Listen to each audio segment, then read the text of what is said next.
I also want to announce that the snow has stopped. The sun is out, which is good, but it also will probably mean a drop in temperatures. We have engaged our contractors to address 4,400 lane miles of residential roadways. Now, this is beyond the regular or the normal 4,000 road miles that are maintained under standard DPW routes.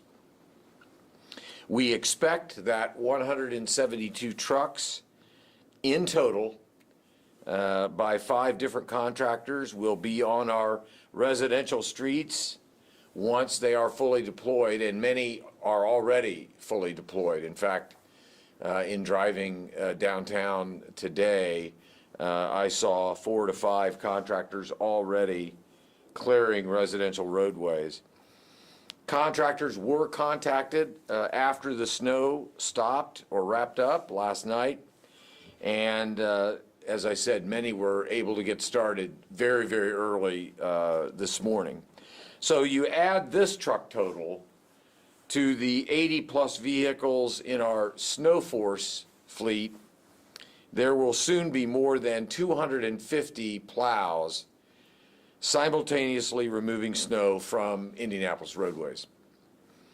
Vendors are contracted for a single pass along each public residential street, including the connector network of streets and beyond in neighborhoods throughout the city of Indianapolis. Many residents probably woke up this morning to a contracted plow already on their street. A reminder that motorists who park along public neighborhood roadways, we would ask that you be advised that contracted plows will be working to make a single pass through each street to improve travel safety. DPW encourages motorists to hug the curb when street parking or to park in off-street locations if at all possible. This will allow our contracted plows maximum space on the more narrow, tighter residential streets. And while the contracted plows will help us finish out the event, I cannot say enough and certainly cannot forget the women and the men of Indy DPW's SnowForce who have really been in this from the very beginning. Preparations began even last week as vehicles were tuned up when the threat of a multi-day storm entered the forecast. Early operations Wednesday included responding to issues related to gusty winds and rain, such as downed tree limbs, malfunctioning traffic signals, and standing water on roadways. SnowForce drivers have been working back-to-back 12-hour shifts. I'm looking forward to thanking them right after this update at their 11 a.m. shift change. I would be remiss if I also did not give special thanks to our first responders with IMPD, with IFD, with IEMS, who carried out their duties in spite of the challenging conditions. By the end of this multi-day weather event, more than 200 DPW personnel will have worked in various operations addressing the dynamic impacts of the storm. Those teams include fleet services, stormwater operations, forestry maintenance, traffic signal technicians, and snowplow drivers and laborers. We can't thank enough the type of cooperation that all of these agencies have put together during this major weather event.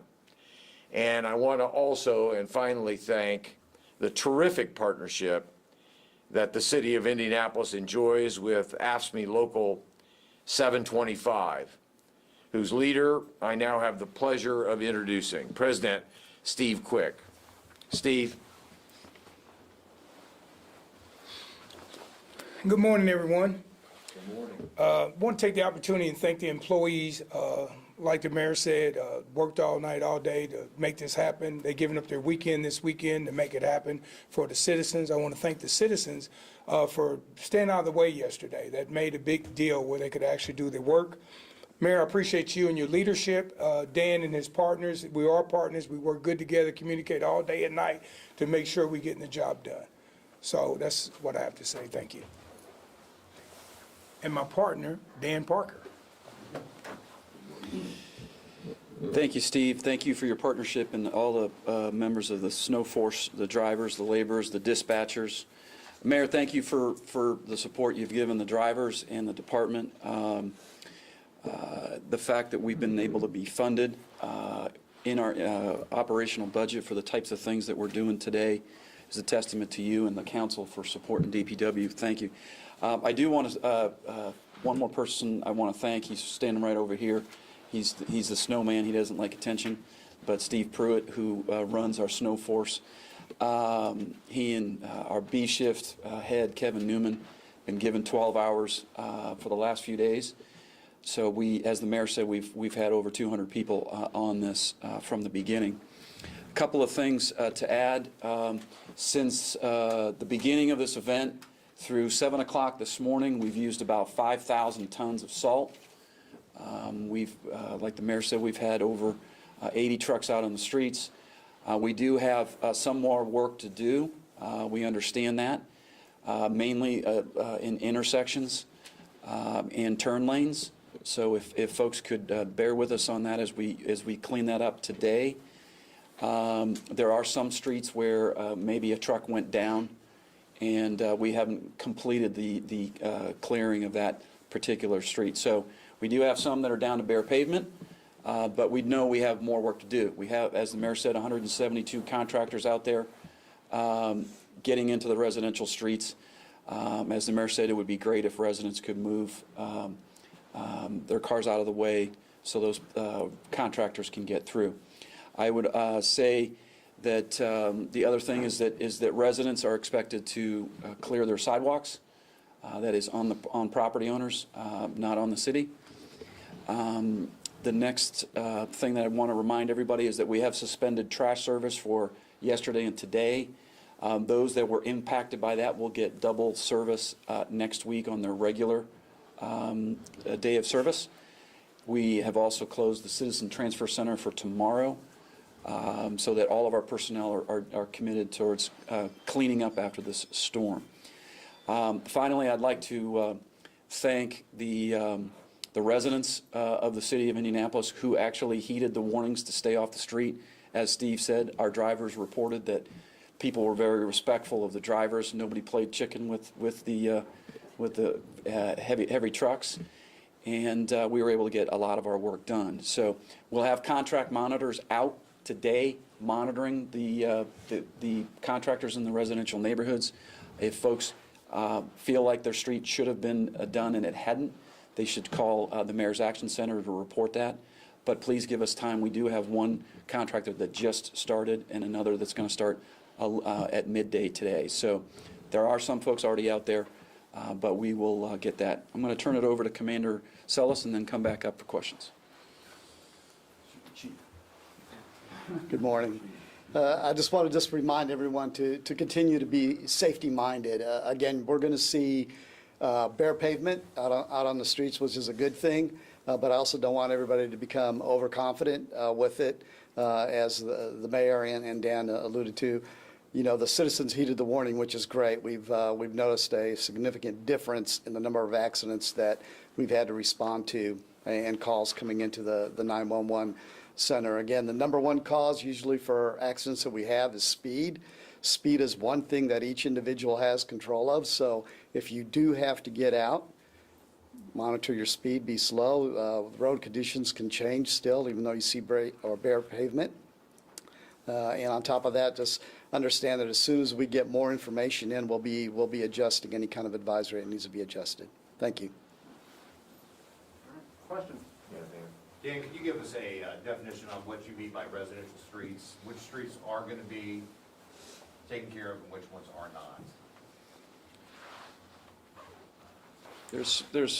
This map shows the 4,000 lane miles the mayor referenced that DPW crews do on every single event.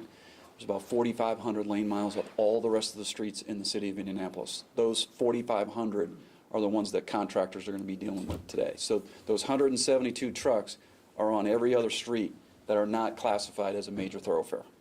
So like Union Street, you know, some of the smaller streets? Smaller streets, they're side gonna streets are going to get, yes. Okay. Private neighborhoods. Private neighborhoods are not touched if they're a private street. We do have a list of neighborhoods that HOAs pay to have those done, so we don't send contractors in to do it again. Our contractors will be to those neighborhoods that haven't been touched at all. What should people expect as far as the timeline about when they can look out and find their street will be clean? You know, last year when we called out contractors, when we had that week of snow, it took them anywhere from 12 to 15 hours to complete all of them. I would expect that it's probably going to take a little bit more this time.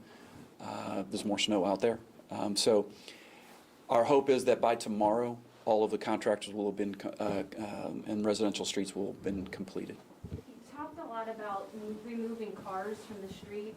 If people don't do that, will you be towing cars? Have you had to tow cars?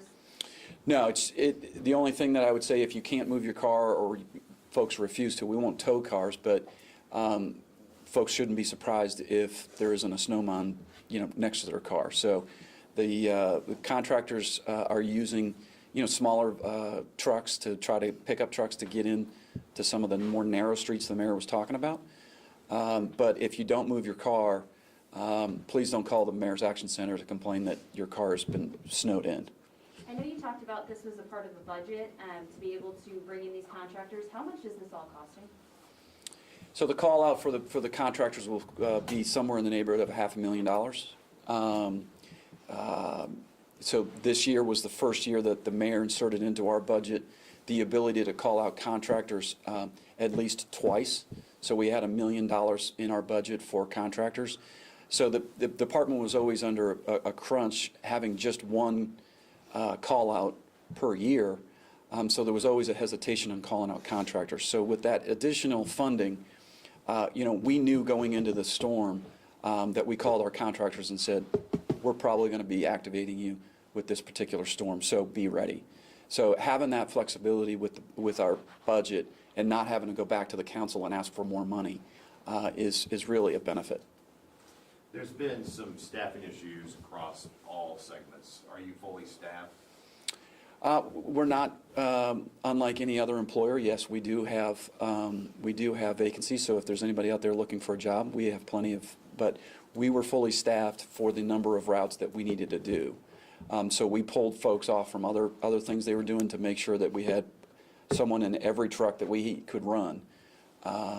So How many trucks do you have sitting in? we don't have any. They're all out. Any truck that could have a plow on it had a plow on it.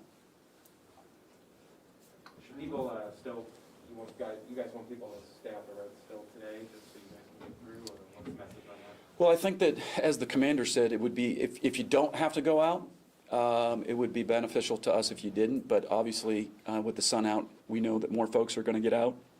Actually, having a little bit more traffic on the streets, Steve's the expert on this, but more traffic on the street, you know, grinding up the snow with the salt. We're going to continue to salt all day long.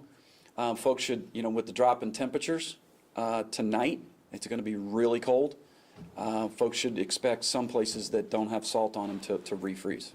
And that's part of the reason why we want to get the snow out of those residential neighborhoods, so that when it does freeze tonight, most of it's gone. Looking forward, people always talk about potholes, especially after a winter storm. I know it's your favorite topic. If people see potholes, do you need them to report them to you? How do they report them? All of that. Well, with the amount of precipitation out there, and it's going to get down to, what is it, 5 tonight? Yes, sir.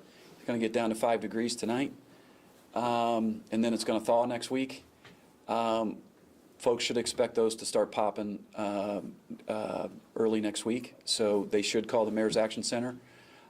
Just so everybody is reminded, the folks that are out there driving right now, clearing the streets, are the same folks who work on filling, that dreaded word you mentioned.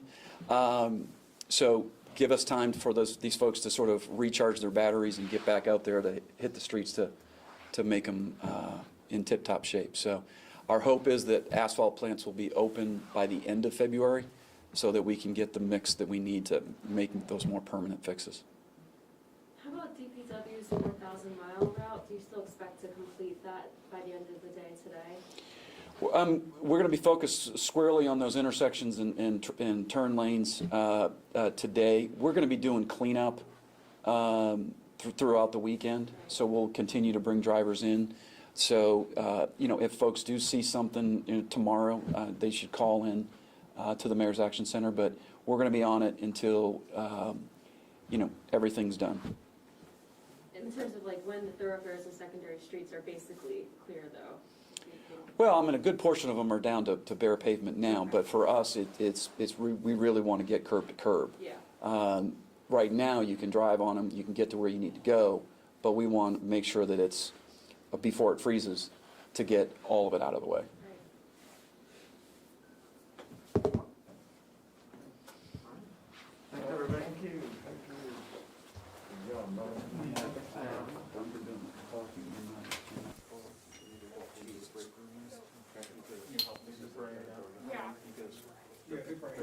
If you guys want B-roll of the mayor greeting drivers as they are coming in or either leaving, you can follow me either to the other side, and we can get that.